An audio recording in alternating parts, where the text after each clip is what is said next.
Om, said the Almighty One. Thus all came into manifestation. The superflash creation of matter and energy was the result of the expansion of primordial consciousness from the void, the reawakening of all that is and all that will ever be.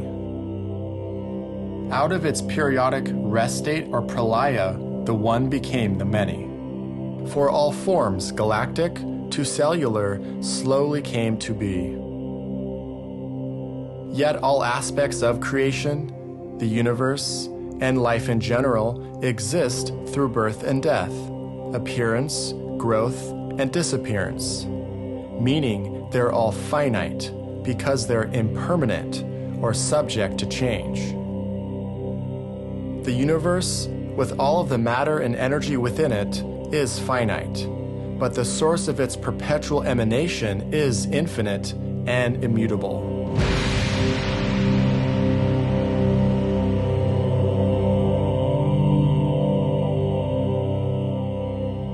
The expansion and contraction of the cyclic cosmos is seen in the esoteric parlance as the great breath, the inhalation and exhalation of the Creator.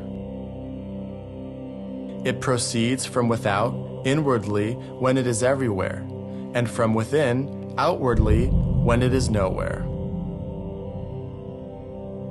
To better understand how the creation took place, imagine an object moving at infinite speed in an infinite number of time directions. No matter how much effort is applied to break the object, its speed will always remain infinite. Only when it is broken with an infinite power will the result be a finite speed. And this breaking power can be correlated with sound. And the breaking would generate a gigantic quantity of energy, which it did. The superflash creation was the result of emanating sounds from this infinite existence, colliding together, breaking the singular force into all the forces that exist now. The Om is the sacred word, the one primordial sound and mantra of unification for all existence, magnetizing all of the great cosmic currents into activity.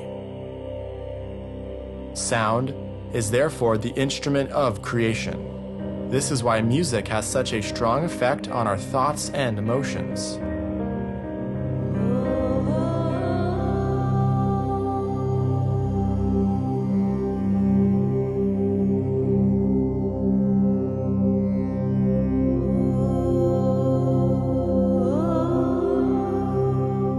So the expansion of space and time and the appearance of a manifested universe within it is only a temporal process, a single moment within the wheel of eternity.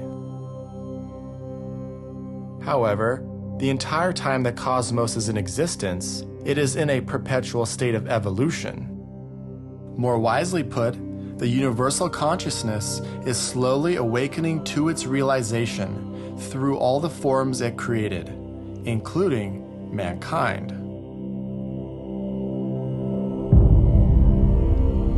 The universe emerges from the one eternal life. When in manifestation, this life has a triple mode of manifestation. These three aspects are spirit, soul, and matter, or life, consciousness, and form. Spirit is the one immutable, ceaseless, emotionless, ever-present cause of all actions. Matter, the effect of that cause, allows for the outward expression of that inner dynamic life to become actual and defined. For it is only in a vehicle of matter that consciousness wells up as I am I.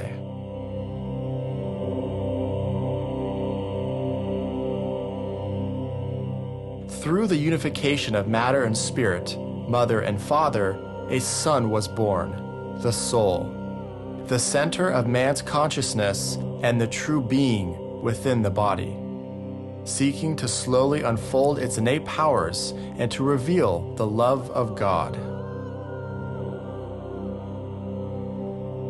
The soul therefore acts as a conduit for spirit and the animating principle for matter. Ultimately, it is the medium between that which is subjective and that which is objective. When in manifestation, the totality of these three aspects is the one life.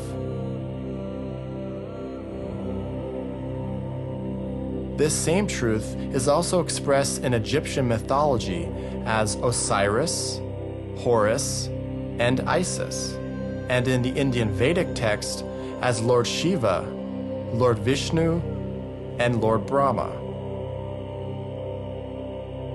In the Christian theology, we can see this triple mode of manifestation as the Father, the Son, and the Holy Ghost.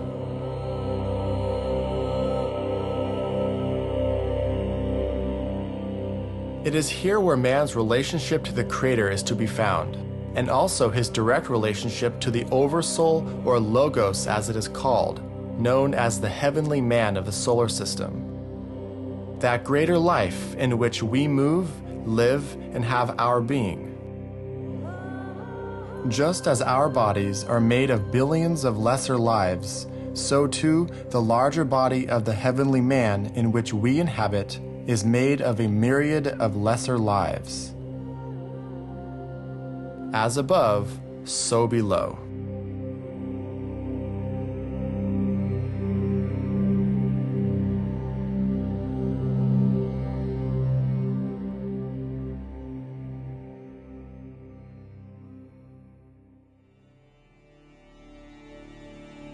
Throughout history, the idea and conceptual understanding of the human soul can be seen like a golden thread throughout all religious and philosophical lines of thought.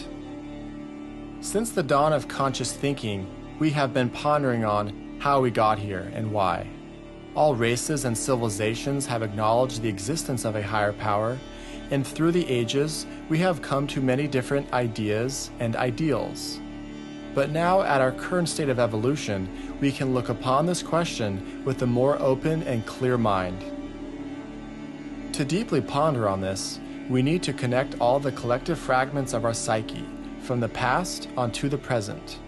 All religious, philosophical, spiritual, scientific, and even mythical texts together.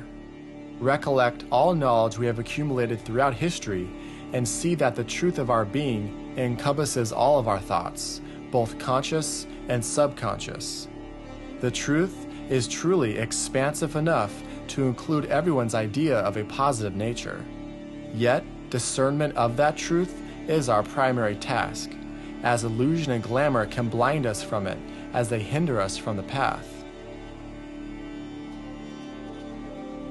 Without the mind getting too caught up in concepts or conceptuality, and by letting the stillness preside within us and our magnetic heart centers attuned, we can now see that the purpose of creation is for us to realize the purpose, to embody it, to be it.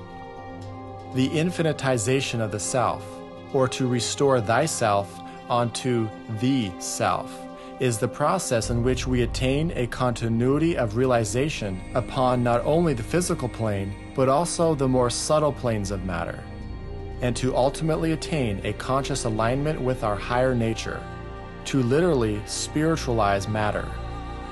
This is our ultimate goal and purpose as human beings.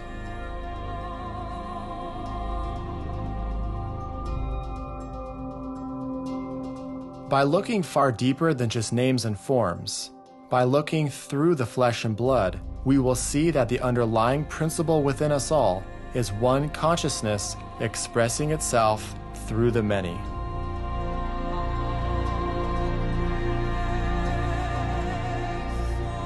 As our own innate psychic powers unfold, we will see this truth more clearly, and will be able to more readily attune ourselves with it and work to serve the plan.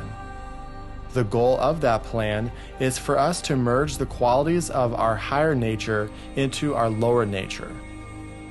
To do this, we must perfect our character. This perfection must have 5 aspects to it: love, truth, peace, righteousness, and nonviolence. Ponder on this, for it dwells deep in our hearts and in all beings. It holds much truth and a great secret to life.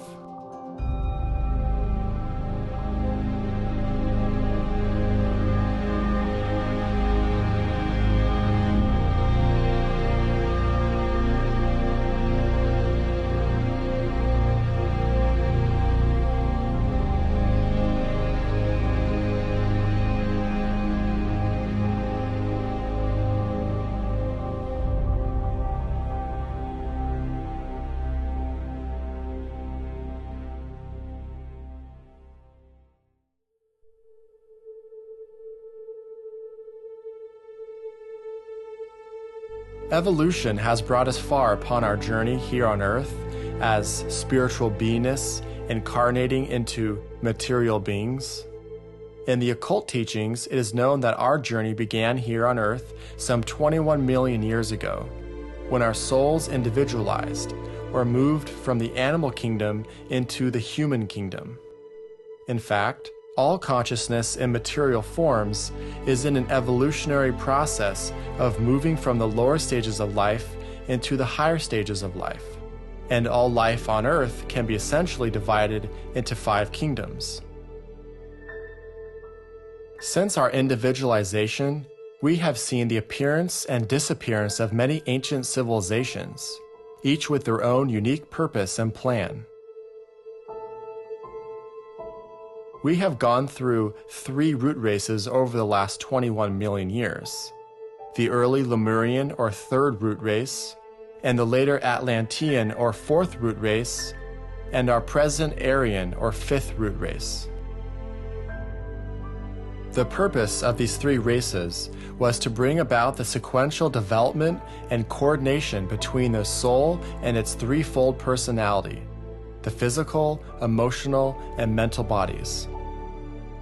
However, the 1st and 2nd root races was before our consciousness existed in material forms, and so will not be touched upon here. In Lemuria, we developed the coordination between our soul and its physical instrument. Since then, our physical bodies have become much smaller and more refined and look nothing like they did 21 million years ago, or even 5 million years ago for that matter. During the 4th or Atlantean root race, evolution brought us further forward with the expression of our emotional nature, the step right beyond our physical expression. As the ages passed and the 4th root race became more developed, this brought about a powerful emotional polarization between humanity at that time, and the demise of Atlantis was ultimately caused from the over-domination of selfishness amongst the race. The biblical stories of the flood and Noah's Ark were metaphors for what actually happened during the sinking of the Atlantean continent, which is also spoken of in other scriptures of the world.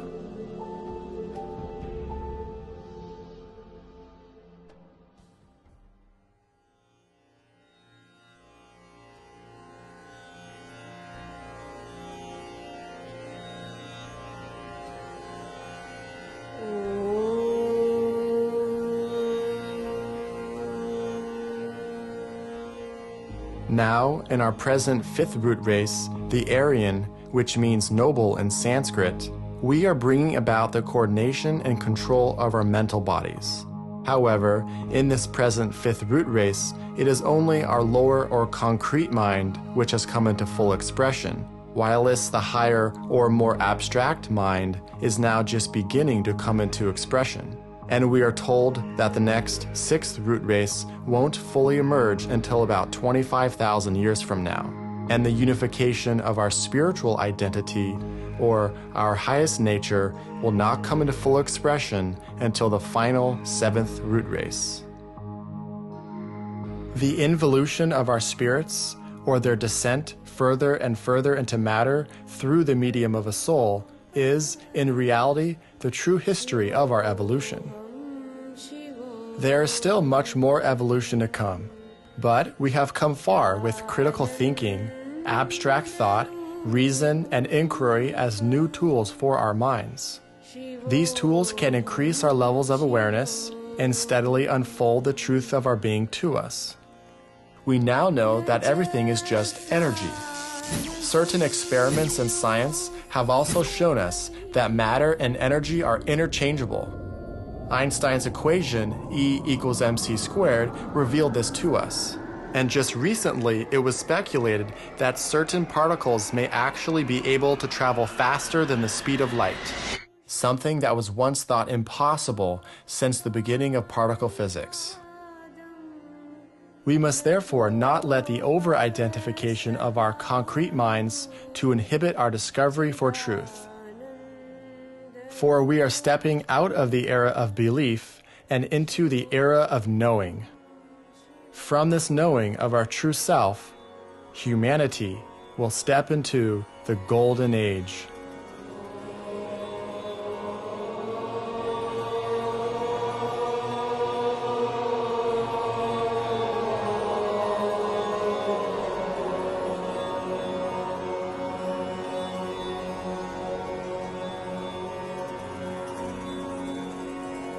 Through energy, the worlds were made, and through that energy, they make progression. Through energy, forms unfold and die. Through energy, the kingdoms manifest and disappear below the threshold of the world, which is ever and will be forever. For energy is all there is, Ocella in the light, but not known. It is the cause of knowledge and its application, and its comprehension leads to expanded understanding. Shivoham, Shivoham, Shivoham, Shivoham, Shivoham, Shivoham.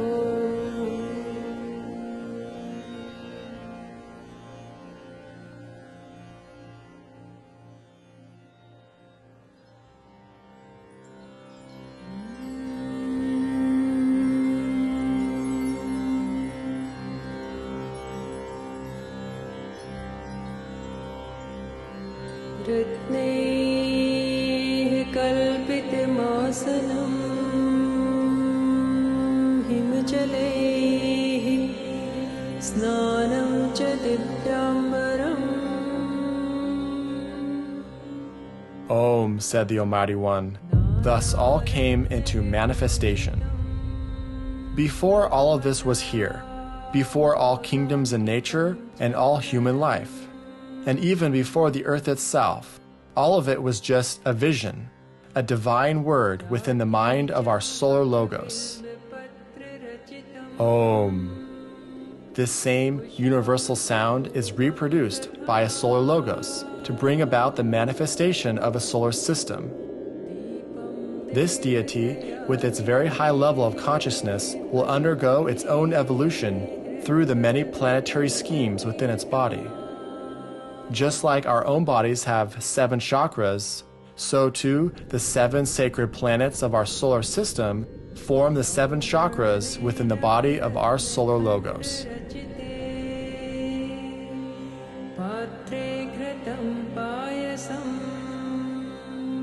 Once the entire plan was visualized from beginning to end, and the requirements for the evolution of consciousness attained, our solar logos went into a deep meditative state and thus created our solar system, planet, and humanity. In esoteric teachings, it is known that our own soul is in a meditative state while in physical incarnation. The soul does not exist in a way that we can perceive with our 5 senses, but it does exist on a higher plane. When the soul is impelled by the law of rebirth to incarnate again by creating a vehicle to come into physical life, it lowers its vibration and comes down into what is known as the causal plane. The causal plane is a level of manifestation right below the Buddhic plane, but above the mental, emotional, and physical planes. It is neither subjective or objective, and is known as the temple of the soul. The causal body acts as the storehouse for the many experiences gained from reincarnation. It is the fabric of this body in which everything is carefully weaved. The memories of the lessons gathered, the virtues acquired, and the vices of the personality that still remain and will need to bow before the light of the soul. As the soul remains in deep meditation upon the causal plane throughout incarnation, it contemplates and awaits contact with its vehicle, building a bridge, if you will, with the personality. The purpose for this is self-realization, the realization of man's own soul, the reflection of God.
Thou who givest sustenance to the universe, from whom all things proceed, to whom all things return, unveil to us the face of the true spiritual sun, hidden by a disk of golden light, that we may know the truth and do our whole duty as we journey to thy sacred feet.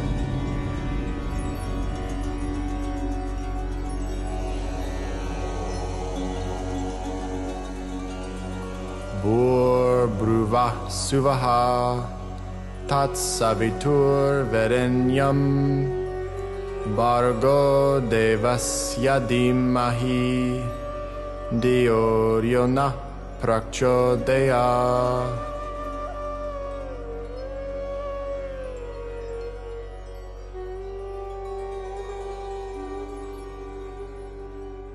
The soul must therefore experience itself in many different ways and forms, and in varying cultures.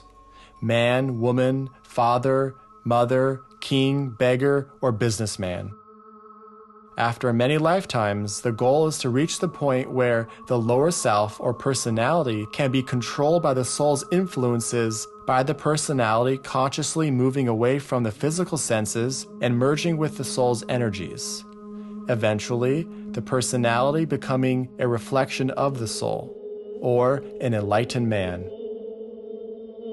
Throughout the ages, many individuals have already achieved this ultimate goal of attainment, and have thusly liberated themselves from the cyclic process of rebirth by mastering their own lower nature through lifetimes of experience and expansions of consciousness. This same achievement is the destiny for the souls of all men. However, perfection is only relative. A soul can reach an evolutionary point of perfection from the human standpoint, but as one cycle of life is mastered, an even greater cycle lies before it. Within this kingdom of souls are to be found many of all the great religious and philosophical teachers of old, who have now ascended beyond the human stage of life and have chosen to guide the rest of us to reach that same achievement.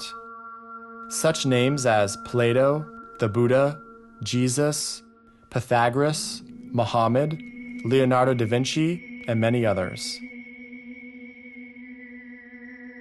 They are not masters in any authoritarian sense, but masters of themselves. Ponder on this, for they have also mastered the forces of nature, the elements, and the energies which seek to condition them. Physically, they are still among us, living mostly in remote desert and mountainous areas around the world, but operating on higher planes of consciousness. They work behind the scenes with their disciples for the evolution of mankind, acting as the custodians for the forces of evolution.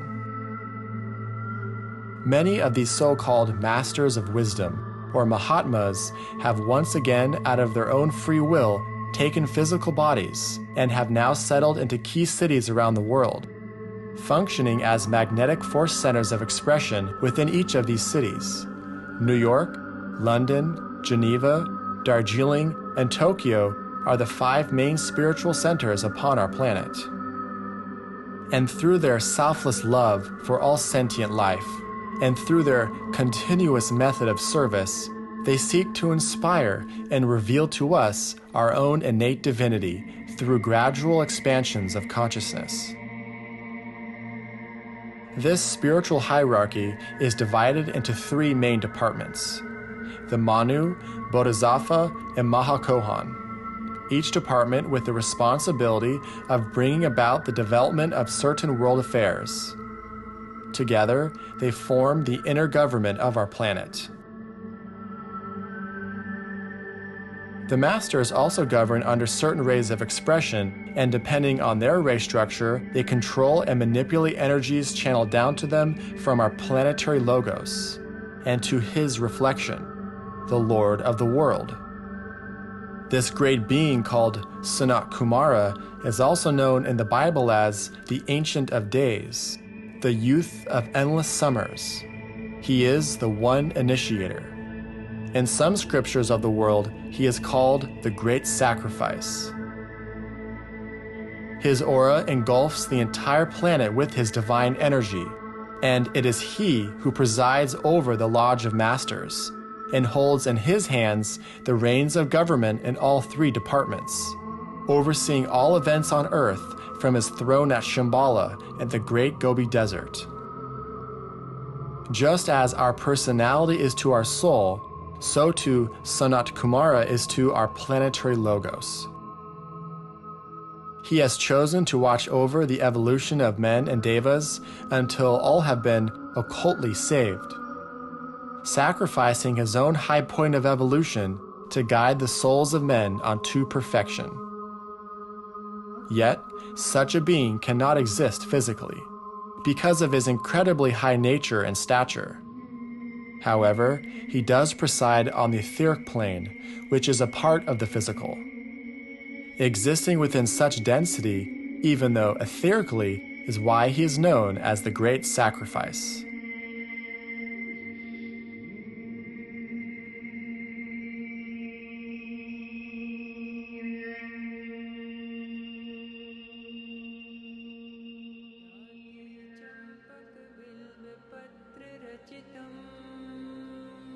Sanat Kumara operates on an even higher plane of consciousness than the ascended masters, and in turn works accordingly with our solar logos. The solar logos can be regarded as the sum total of all states of consciousness within the solar system, and can be recognized as the God of our solar system. All the cosmic energies that condition the evolution of our human consciousness emerge from the one universal life. They are the 7 rays, which then flow into our solar system via the 12 zodiacal constellations, then into our planetary system through Sanat Kumara. Once these energies are distilled, the ascended masters then channel that same energy into the mental, astral, and physical planes of our earth. That energy does and can potentially become a part of everyone's individual consciousness. The purpose of this planetary and solar hierarchy is to manage and develop the evolution of all the kingdoms of nature according to the laws of karma and the plan of the Logos. Evolution is a term that most people only associate with Darwinism, metamorphosis, or physical change. In an esoteric sense, we are talking about evolution on a much grander scale, the evolution of consciousness, and how each kingdom of nature is built upon the previous. Evolution is therefore not something that just happens by random chance or coincidence, but is something that is also managed and governed by higher forms of intelligence within our planetary scheme and solar system. Ponder on this, for it is through the expansion of consciousness and the production of increased sensitivity and perceptive awareness which lets an individual mind operate on these higher planes of manifestation. All that you experience is according to where your level of evolution and self-development resonates. Atma tvam girijamate sahacharaha pranaha shariram graham pujate vishayopabhoga rachana Nidra samadhisthitihi Sancharaha patiyoha pratakshanavidhi Stotrani sarvagiro Yat karma karomi tat akhilam Shambho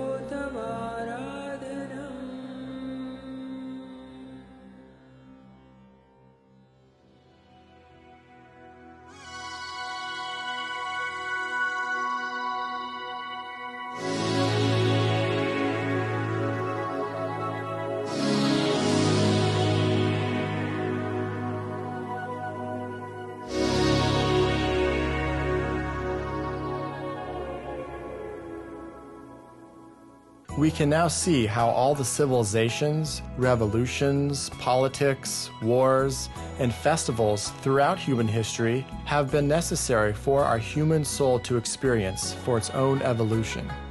All of it has played out its necessary part in the grand scheme of things.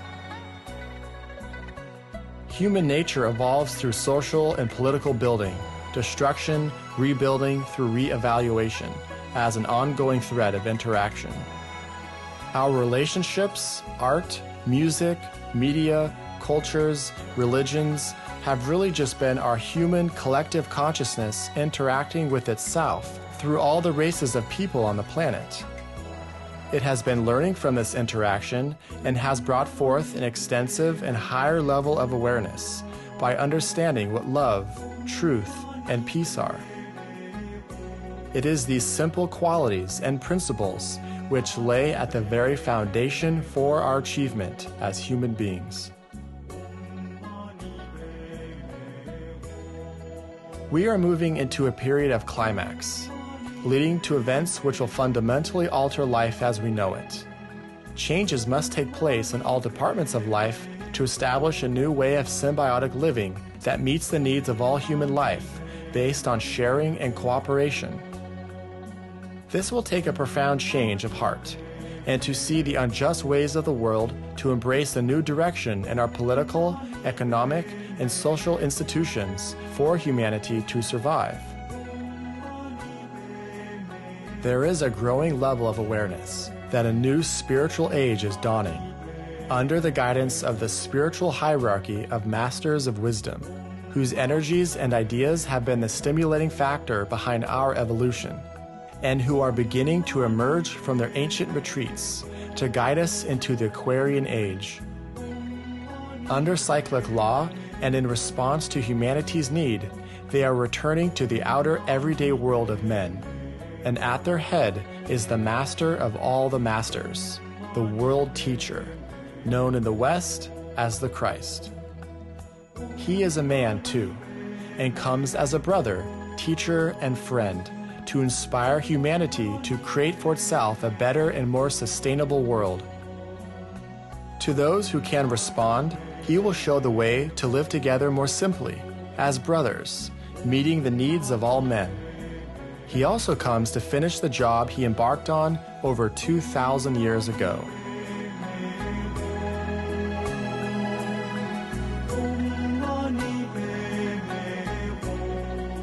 The truth encompasses all aspects of our beliefs and what we have learned and experienced. The greatest analogy of life is oneness. This is symbolic of the relation between the microcosm and macrocosm as being interconnected reflections of each other. Like electrons and protons orbit an atom's nucleus, planets and moons orbit the stars. Within the universal body is to be found billions of cells, galaxies, in which is also found billions of atoms, stars. Just like our own bodies are made of billions of cells, each with billions of atoms. For man is a conscious co-creator within creation. He is a sum total of all the kingdoms below him, but also connecting and unifying his divine self with the material world. Merging science with spirituality is a very important element we must attain to further our own understanding. We must see that evolution is the process of creation. It is only our simple misunderstanding which have separated the two.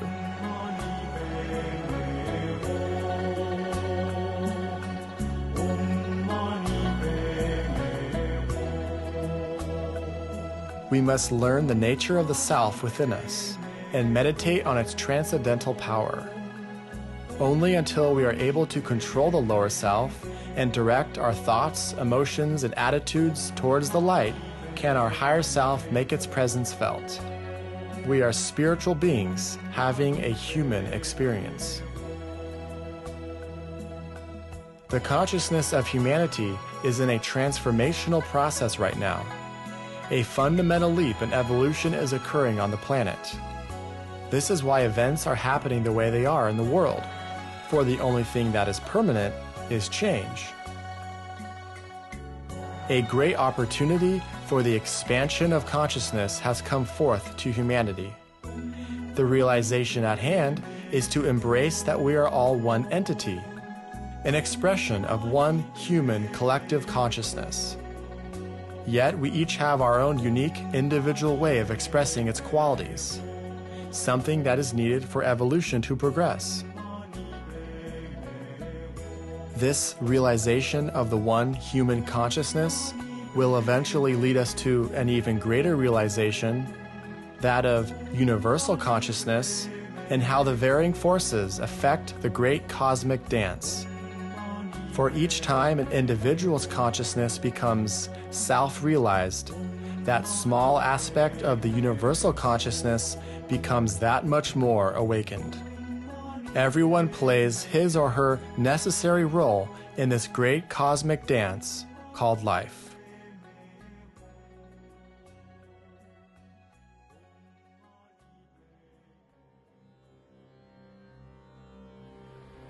करचरण कृतं वा कायजं कर्मजं वा श्रवणनयनजं वा मानसं वापराधं विहितमविहितं